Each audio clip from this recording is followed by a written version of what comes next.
dans les fêtes. On est en compagnie du docteur Dominique Gagnon. Comment ça va ce matin? Ça va bien à l'approche des fêtes, François. Et Oui. oui, il va falloir penser à notre santé, aux saines habitudes de vie. Ben oui, parce pendant que, cette période. ben oui, parce que c'est une grosse période, on le sait. On consomme beaucoup durant les fêtes, que ce soit en nourriture ou en urgence. En urgence. Malheureusement. Et c'est commencé. Hein, je dois te oui. dire, là, les quarts d'urgence sont très lourds en ce moment. Il y a des temps d'attente assez importants. Les problèmes respiratoires là, de ce temps-ci de l'année ressortent aussi. Et des problèmes un peu traumatiques, je dirais. Hein. Les premières neiges, parfois, c'est un petit peu plus... on a perdu notre habileté à descendre les pentes en ski. On voit des chutes, des gens qui se blessent, des douleurs au cou, au visage, des plaies.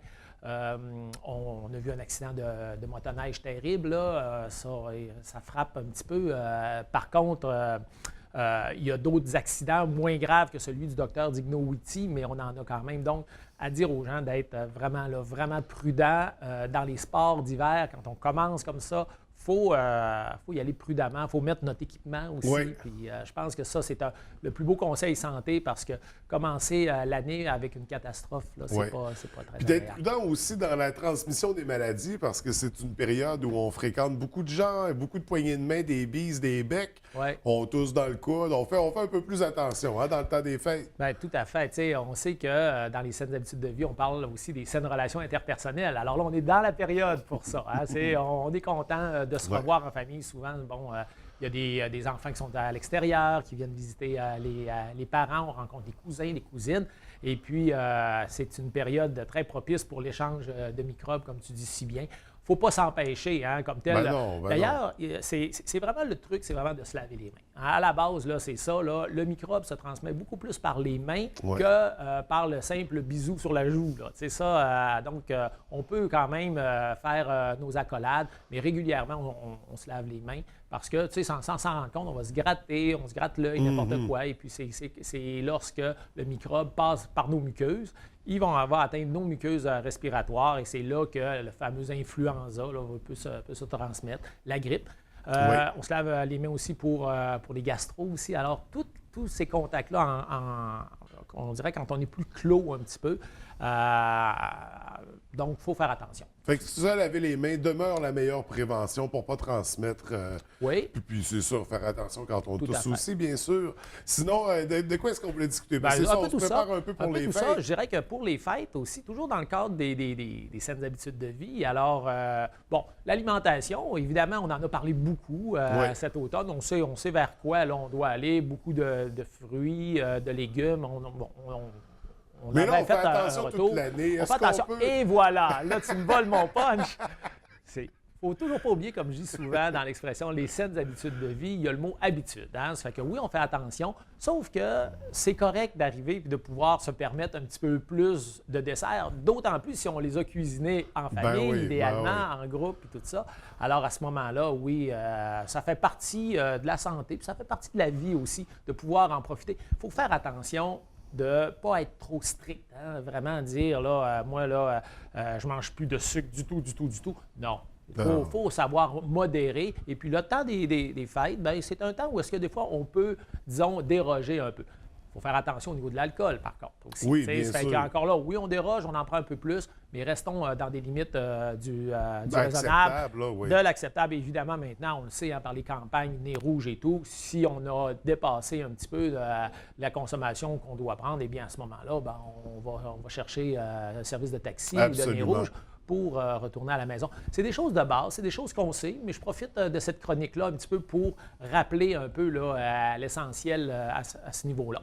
Et finalement, très belle période pour l'activité physique aussi. Alors, c'est ça. Donc, les enfants sont en congé, donc en famille, on peut sortir, il y a de la neige, en faisant attention, bien sûr, comme je disais là, tout à l'heure, mais on peut aller se glisser, on peut aller marcher, dépendamment de la condition de neige, si c'est de faire un bonhomme, n'importe quoi, on sort dehors, on s'amuse prudemment. Je pense que on essaie de se rapprocher un petit peu, de faire un peu l'activité physique, en faire vraiment, je vous dirais, un loisir ensemble, que ça devienne agréable. Évidemment, ça se peut qu'on frappe des moins 27, moins 30 comme on a eu dernièrement. Alors, à ce moment-là, bon, peut-être sortir moins longtemps si on veut sortir quand même, mais on se protège des engelures Oui, aussi. oui. Là, c'est ça, dans la période des fêtes, on sait que les centres de ski sont déjà ouverts. On pense au Mont-Édouard, au Mont-Bélieu également. Donc, Au Bexy. Au Bexy aussi, il y a beaucoup d'activités qui sont offertes. Je pense qu'on ne manque pas d'idées d'activités plein air extérieures pour l'hiver dans la région. En fait, on est même gâtés. Là, on est un des beaux secteurs pour pouvoir pratiquer des activités extérieures. Les amateurs de pêche blanche, attendez impatiemment, mais ça, c'est un autre dossier. Ça, on va pas dans le temps des fêtes, mais en effet, on profite pour se recentrer aussi, parce qu'on parle dans les saines habitudes de vie, il y a le côté moral aussi, le côté... Tout à fait. Et puis, quand on parle de se recentrer, il ne faut pas oublier que dans le temps des fêtes, il y a le Nouvel An aussi. Oui. Et la tradition parle parfois de résolution. Alors là, je lance un message aux fumeurs. Alors, ceux qui, ils pensent, d'autant plus que dans le temps des fêtes, on parlait tantôt de problèmes respiratoires qui sont plus prévalents. Souvent, quand on a une bonne grippe, c'est peut-être le temps de faire le point et de dire peut-être qu'en arrêtant ma cigarette, ça m'aiderait justement là, à pouvoir passer plus facilement à travers une grippe, un rhume ou quoi que ce soit. Donc, le premier s'en vient. Pourquoi ne pas commencer à réfléchir, dire, bien, pourquoi 2017, ça ne serait pas l'année où est-ce que j'essaierais d'arrêter une fois pour toutes? Alors ça, encore un petit clin d'œil là, dans le cadre des saines habitudes de vie à lancer là, à nos téléspectateurs. Le temps des fêtes, une période justement pour se recentrer, repenser vraiment aux priorités et la santé est une priorité. Donc, on se gâte, on se recentre et on fait des résolutions pour la nouvelle année. C'est la thématique habituelle, c'est la tradition du temps des fêtes et on maintient ça. Et on s'amuse. Et on s'amuse, bien sûr, le plus important d'entre tous. Et on se repose parce qu'on a une grosse année qui commence. Effectivement. Donc, c'est nos consignes, c'est nos conseils pour le temps des fêtes. Santé. Nous, on va se revoir peut-être pas à la même fréquence, peut-être un peu moins régulièrement à partir de 2017 parce que là, on a quand même abordé plusieurs sujets. Mais oui, il y a un dossier qui n'est pas clos pour moi, c'est le dossier du guide alimentaire. On va y revenir, je te le promets. Donc, ça sera surveillé pour 2017. Mais d'ici là, écoute, je te souhaite vraiment un joyeux temps des fêtes, une belle fin d'année pour plaisir de poursuivre nos rencontres. Ça a été un plaisir, François, de faire ces chroniques-là avec toi. Merci beaucoup. Bonne journée. Bonjour.